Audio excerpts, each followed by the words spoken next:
What's up guys, it's me, Kidar, and in this video I'll be taking a look at a board game that was used to train soldiers. Yeah, there was a board game specifically designed to train officers in a war. So without further ado, let's jump right in.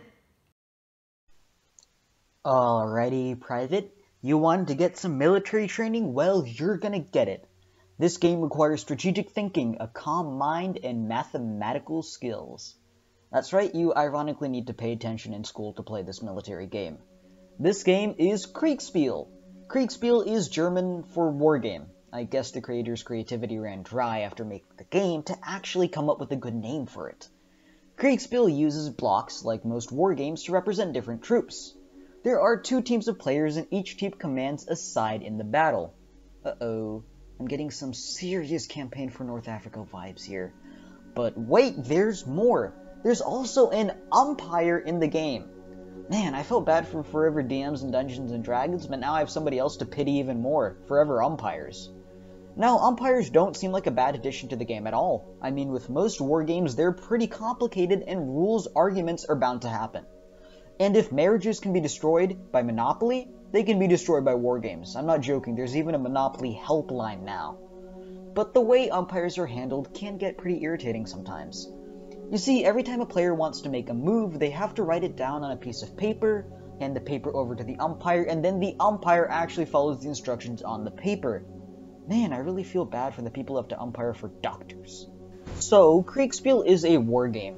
Duh, I mean, you probably wouldn't be training armies using Scrabble or something, and Kriegsspiel, like most war games, has chess to thank for its ancestry.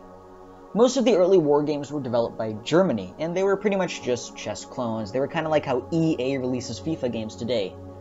These war games were pretty unrealistic, as they had grid-based movement and not that many factors that are actually in wars. So George Leopold von Reiswitz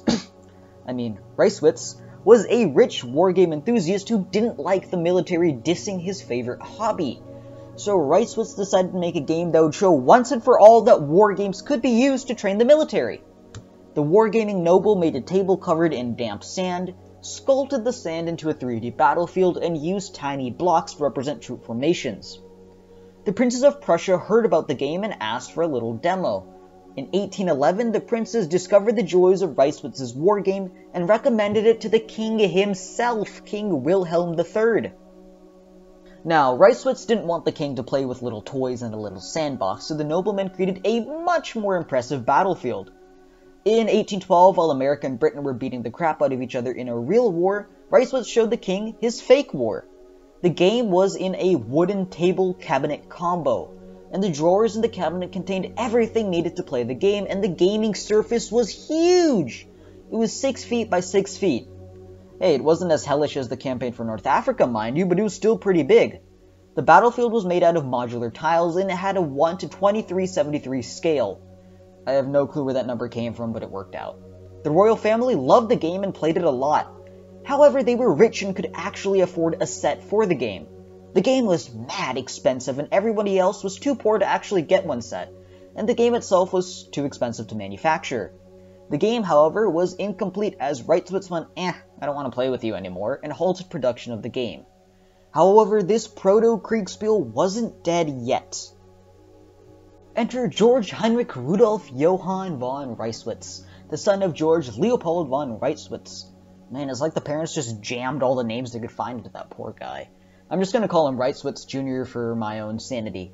So, Reiswitz Jr. was a junior officer in the Prussian army. Fitting position there. And he took up development of Proto-Kriegsspiel after his father got bored of it.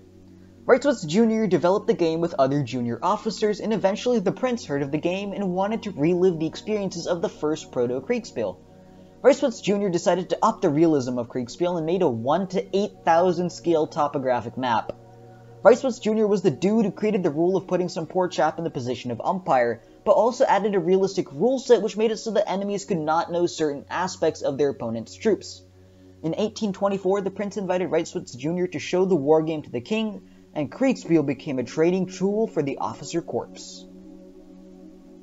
In 1827, Reiswitz Jr. committed suicide and Kriegsspiel lost popularity. But in 1860, the game was revived once again and was updated by Wilhelm von Schieschwitz. Stischwitz. Man, these names are just getting harder and harder.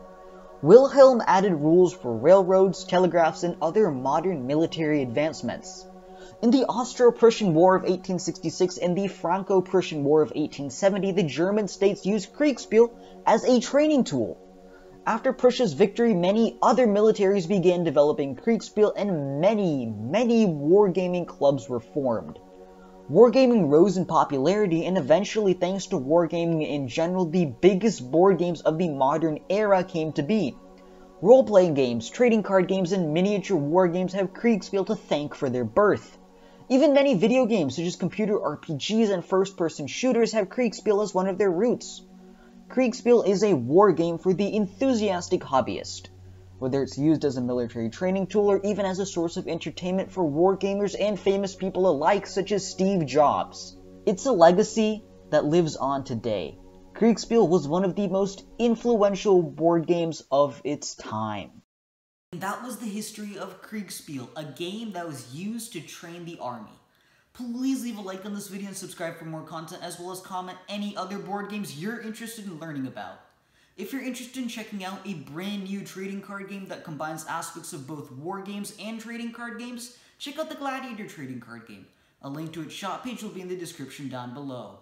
Have a good day, and I'll see you in the next video.